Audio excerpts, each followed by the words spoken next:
Hey guys, thank you for joining me. It's another beautiful day here in England, and this is your weekly horoscope for the week starting Monday, the 17th of October, and going through until Sunday, the 23rd of October. Now, these weekly horoscopes look at what energy is being formed in the heavens, how that's going to influence us, and they're also based on British summertime, the last couple of weeks now of British summertime before we head into Greenwich Mean Time. So again, please take the time difference into account if you're in America or if you're on the other side of the world in Australia. Now, this is quite a week. I've had a look at it and there's a lot going on. So first of all, on Monday, the 17th of October, the week starts with a great sense of gentleness and humility. It's almost like you're approaching things like you're a boy or a girl with a dream and you just want to make things happen for yourself. So it's important to manage your expectations, I think, at the beginning of the week. I think it's important to be there for yourself and to realize that you may feel a little bit sensitive and that, you do have an inner child that's alive and well within. And yes, you're a grown up and sometimes things don't work out and sometimes things can feel tough, but that you're there for yourself, because I really get that the beginning of the week you feel very sensitive. In terms of the planets, what we've got the moon in Taurus, that sextiles Neptune in Pisces and Chiron in Pisces. It also trines Mars in Capricorn, Pluto in Capricorn, and it quincunxes Saturn in Sagittarius and Mercury in Libra. So we've got the poor little moon here making relationships with all these huge, big energies, and it's saying, what about me? Poor little me. So be very careful on Monday to be nice to yourself, to manage those expectations and not to criticize yourself. I think that's the main thing. Now on Tuesday, it's a really great day. You can breathe a sigh of relief here. It's much less intense emotionally. You can focus on a multitude of relationships here, especially relationships that require no commitment. Okay, the moon goes into Gemini here, and we've got Venus, the planet of love and beauty, going into Sagittarius, which is huge.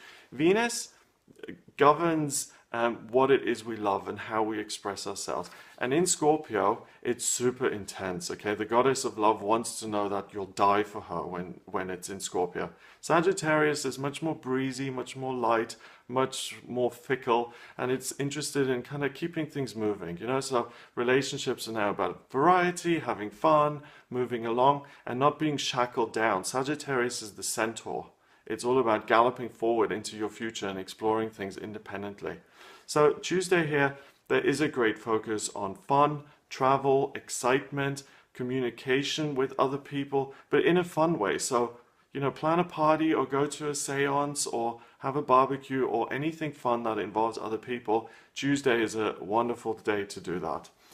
In terms of the other things going on, so we've got the Venus moving into Sag. I've mentioned that. The moon goes into Gemini at 2:31 in the afternoon, and this Gemini moon then opposes the Sag Venus. It trines Jupiter in Libra and it squares Neptune in Pisces. Okay, so lots of fun connections with other people, and also the potential, the dream of what relationship could be like is floating around. So if you see someone, you're having fun, you're enjoying yourself, you're at a barbecue, your eyes meet as you're tucking into a hamburger or whatever, it's got that kind of freshness, newness, and that spark of romance about it.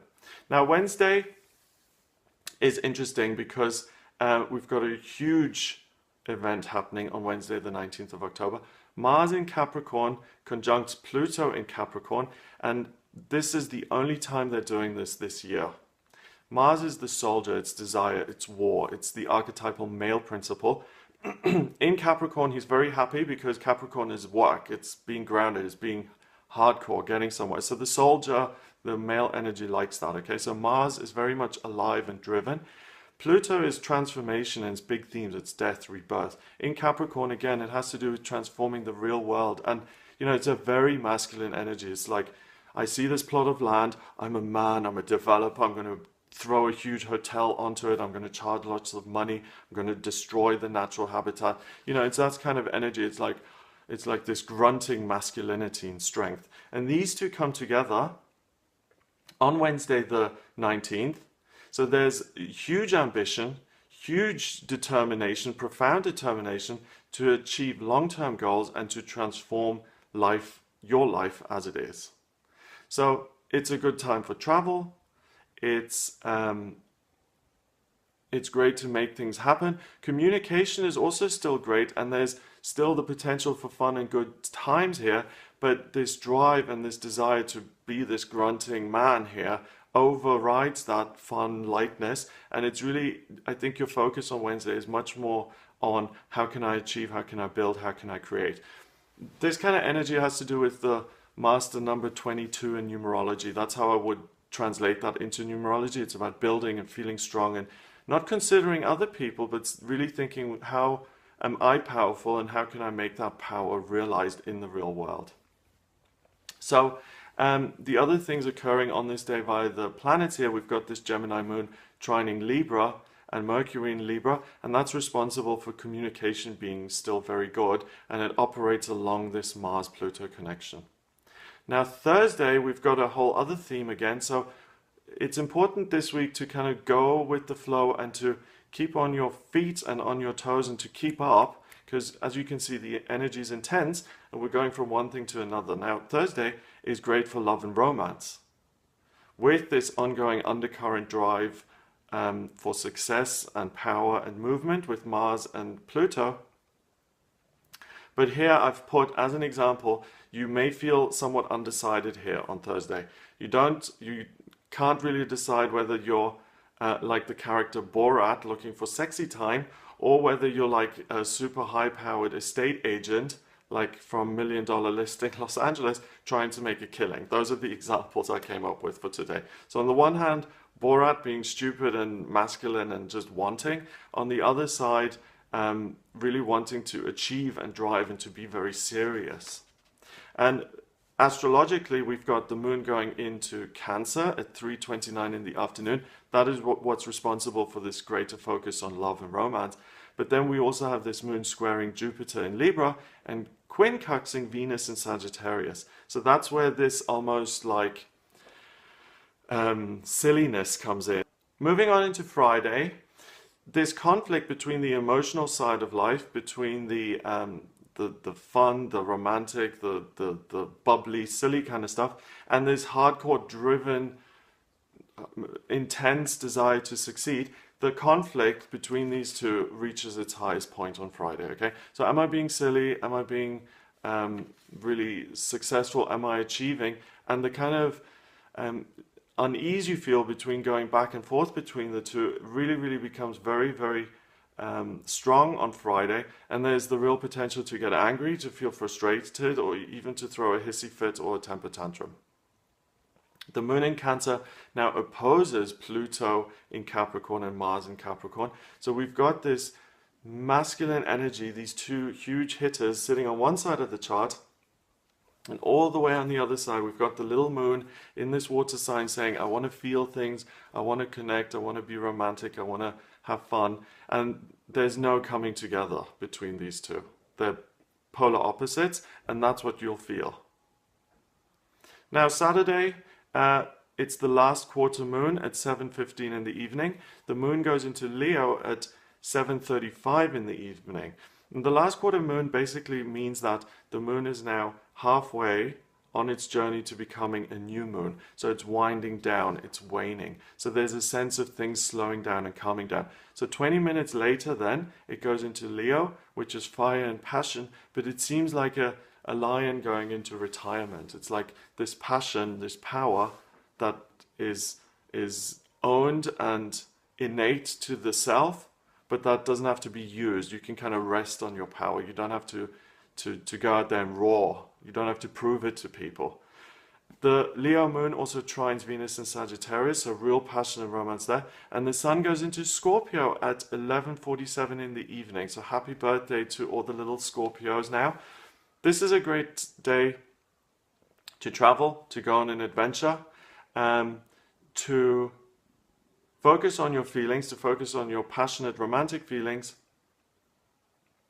You feel more comfortable than you did Friday, but still there may be lingering kind of there may be a lingering potential for drama and conflict. So Friday, Saturday, it is kind of emotional, but there's this undercurrent, this underlying sense of something else going on, so it doesn't feel totally easy. I would say though that Saturday is better than Friday because now with the last quarter moon we're winding down a bit, we're relaxing. Now Sunday the 23rd of October is the most positive day of the week that I can see. It's a fabulous day for a family outing, a romantic dinner, or taking a party bus somewhere and really organizing something fun. The energy is all about having fun, romance, and the potential to just have a whale of a time. And that has been ongoing throughout the week. At certain times it's been opposed by, major drive and desire. Other times it's been opposed by feelings of kind of romance and wanting to, have variety and explore. But really, fundamentally, it's a very fun week. You can really have a good time here. You can enjoy yourself. You can spend time with other people and really just feel like you're on holiday a little bit. It's got that kind of vacation vibe to it. So Sunday the 23rd of October, we've got the Leo moon trining Venus in Sagittarius and Saturn in Sagittarius. It quincunxes Neptune in Pisces and it sextiles Jupiter in Libra. Okay, so unlike the water moon, which was feeling a little bit intimidated by all these big energies, the Leo moon can rise to the occasion and can say, you guys are powerful, but so am I. I'm going to have fun. I feel alive. I feel strong, powerful. I can do things. And that's really the energy you operate under. So things are intense, but you feel up to the challenge today. And if you do go out there and you connect with other people, you can really have fun and enjoy yourself. So I hope that gives you an idea of what this week will be like. I hope you have a wonderful time. If you would like a private reading with me so I can have a look at your natal chart and we can have a look at your life purpose, career, finance, your love life, what's coming up in your romantic relationships, health, spirituality, family, anything you're interested in, please get in touch with me via my website. It's gregoryscott.com. Click on the readings tab and you can order your reading with me there. Please remember to subscribe to the channel for these weekly horoscopes, the daily tarot readings, the monthly horoscopes, and I'll speak to you soon.